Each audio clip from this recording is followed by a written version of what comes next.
afternoon, partly cloudy. Highs in the mid-80s. Southwest wind 10 to 15 miles per hour. Nationwide test of the emergency.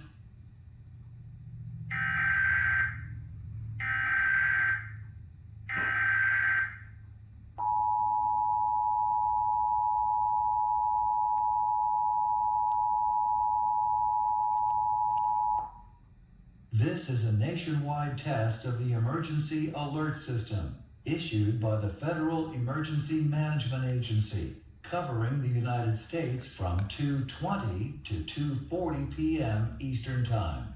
This is only a test. No action is required by the public.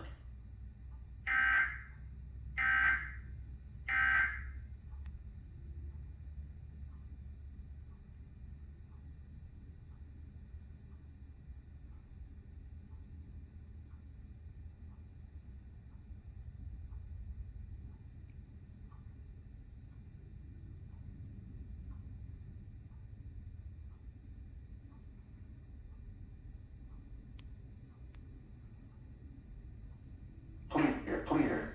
A chance of showers in the evening. Lows in the upper 30s.